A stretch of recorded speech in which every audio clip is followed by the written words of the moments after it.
Hello guys, this is me Sandeep Chauhan from Devas, and I am currently in first year BTech College, SITI Vidisha, and I will pursue BTech in AI branch. Okay, and we will discuss about the data structure and algorithm, and here we will discuss. Just a second.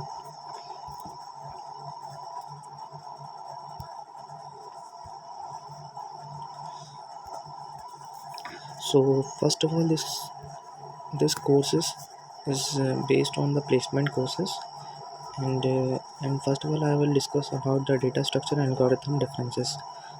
As you know, the data structure is arrangement of data so that they can be used effectively in memory.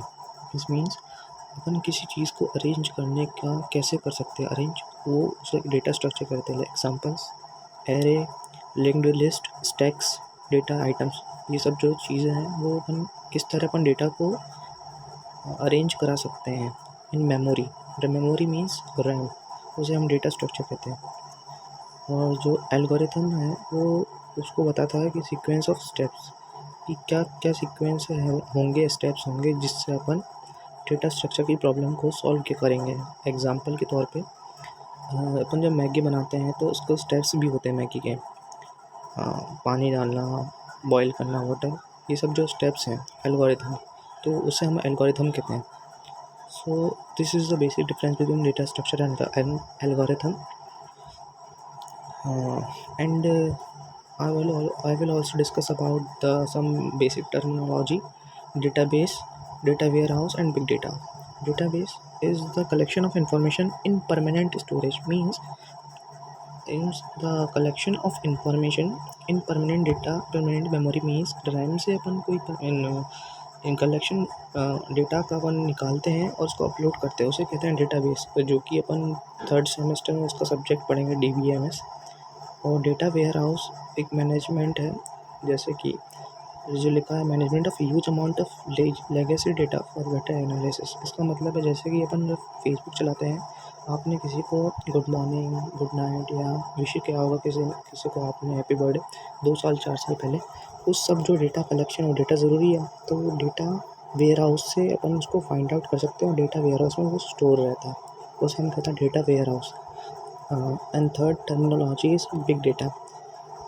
Here you will see that analysis of too large or complex data which cannot be dealt with traditional data processing application. means बहुत बड़ा data जो रहता है उसको अपन basic जो application होती है, जैसे कि फाइल्स वगैरह हो या PDF से अपन वो ओपन नहीं कर सकते, उसके लिए बिग डेटा फाइल रहती है, वो उसका बस यही टर्मिनोलॉजी बिग डेटा.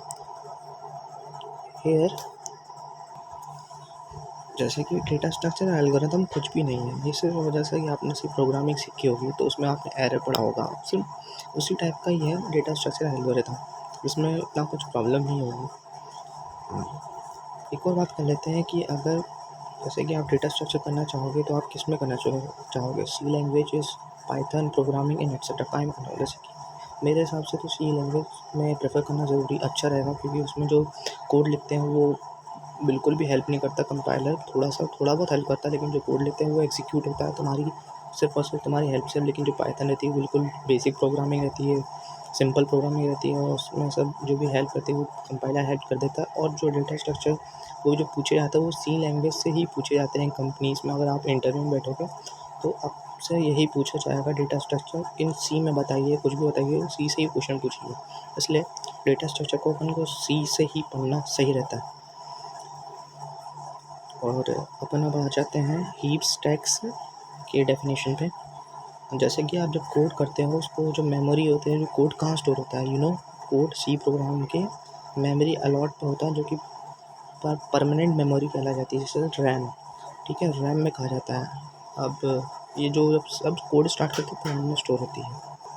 तो अब अपन आ जाते हैं स्टैक्स पे. और स्टैक्स पे होता है जो फंक्शन अलॉटेड करता है, जो भी वैल्यू उसको कॉपी करता है, उसको ऑक्यूपाइड करता है मेमोरी में, जो कि टेम्परेरी होती है, जैसे कि हार्ड डिस्क. तो स्टैक्स इसके बाद आता है जब आप कोड एग्जीक्यूट करते हो.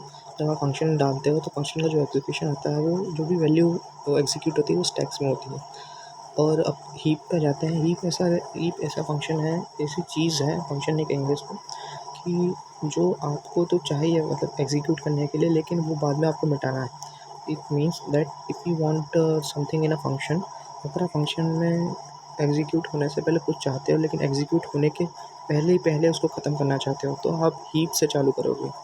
मतलब ये है कि आप कुछ कुछ टाइप प्रिंट करना चाहते हो, जो कि जो कि आप कुछ प्रिंट करना चाहते हो लेकिन उसको हमेशा के लिए नहीं रखना चाहते। इट मीन्स उसको फंक्शन के ख़त्म होने से पहले पहले आप उसको मिटाना चाहते हो, तो हीप्स चालू करना पड़ेगा।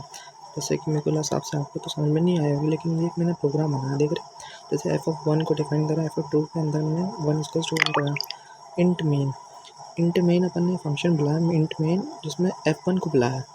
f1 बोलता है इंट मेन आप रुक जाइए, f1 को मैं स्टार्ट करता हूँ। f1 फिर ऊपर जाके बोलता है कि f1 f2 को बुलाता है, लेकिन f2 बोलता है कि f1 आप रुक जाओ, तो मैं f2 को स्टार्ट करूँगा। जो भी जो वैल्यू आएगी वो आपको पता है स्टैक्स में इंक्लूड हो जाएगी, और जो हीप्स होगी ये रह जाएगा कि आपको बुलाना है बस करंटली। सो जो भी ये फंक्शन है ये स्टैक्स के लिए बनाया मैंने, ताकि जो भी वैल्यू होगी f2 की वो उसमें स्टैक्स में कॉपी हो जाए। This is all from my side. जो भी आज पढ़ा वो डेटा स्ट्रक्चर एल्गोरिथम के बेसिक फंडामेंटल्स पढ़े हैं। नेक्स्ट वीडियो में मैं आपको और भी बताऊँगा।